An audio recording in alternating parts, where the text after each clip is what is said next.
semuanya, aku Bianca Anova. Hari ini, aku akan mengajak kalian menjelajahi salah satu kerajaan terbesar dalam sejarah Indonesia, yaitu Kerajaan Sriwijaya. Sriwijaya berdiri sekitar abad ke-7M di wilayah Sumatera dan dikenal sebagai kerajaan maritim yang sangat kuat. Letaknya yang strategis membuat Sriwijaya menguasai jalur perdagangan penting, terutama Selat Malaka. Di pelabuhan ini, kita bisa melihat kapal-kapal besar datang dari berbagai wilayah. Pedagang dari India dan Cina singgah untuk berdagang rempah-rempah, emas, kain, dan keramik. Sriwijaya juga terkenal sebagai pusat pendidikan agama Buddha. Banyak Sriwijaya bukan sekadar pedagang. Mereka adalah insinyur laut yang jenius. Kapal-kapal mereka dibangun dengan teknik pasak kayu tanpa paku besi, memungkinkan mereka membelah ombak Samudra Hindia dengan stabil.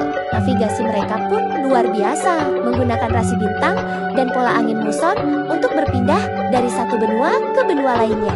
Dalam sistem pemerintahannya dikenal konsep Mandala. Sriwijaya bertindak sebagai pusat lingkaran pengaruh yang mengonsolidasi penguasa-penguasa lokal melalui hubungan diplomasi dan spiritual. Hal ini terukir jelas dalam prasasti Talang Tuo yang menekankan kesejahteraan untuk semua makhluk hidup. Sebuah bukti visi lingkungan hidup. Sejak abad ke-7 di panggung dunia, Sriwijaya adalah diplomat yang ulung. Mereka mengirimkan utusan ke Tiongkok secara berkala untuk menjaga stabilitas jalur perdagangan sutra. Di India, Sriwijaya bahkan mendirikan asrama bagi para mahasiswa Nusantara yang belajar di Nalanda, menunjukkan komitmen besar terhadap perkembangan intelektual global saat itu. Kesejahteraan kerajaan ini didukung oleh sistem pajak dan bea cukai yang terorganisir di sepanjang Selat Malaka.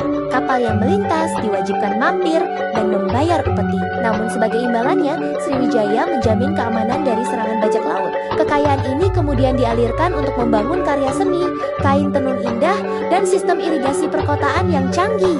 Di sekitar wilayah Palembang saat ini, kehidupan masyarakatnya pun sangat selaras dengan sungai.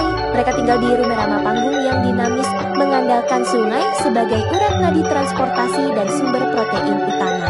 Sinergi antara teknologi, diplomasi, dan kearifan lokal inilah yang menjadikan Sriwijaya sebagai pusat peradaban yang paling disegani di Asia Tenggara selama berabad-abad. Fun fact pertama, Sriwijaya tidak memiliki ibu kota tetap, melainkan berpindah mengikuti pusat perdagangan. Fun fact kedua, kekuatan utama Sriwijaya bukan tentara darat, melainkan armada lautnya.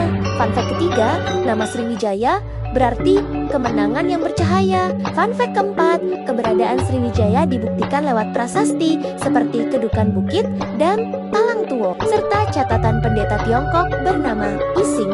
Selain Sriwijaya, Indonesia juga memiliki kerajaan Hindu-Buddha lain seperti Kutai, Tarumanegara, dan Mataram kuno yang meninggalkan prasasti serta candi. Sayangnya, kejayaan Sriwijaya mulai menurun sekitar abad ke-11 akibat serangan kerajaan Chola dari India dan melemahnya jalur perdagangan.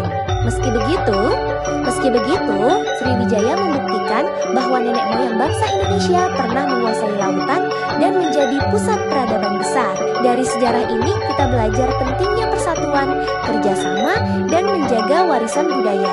Terima kasih sudah ikut menjelajah bersamaku. Sampai jumpa di petualangan sejarah berikutnya.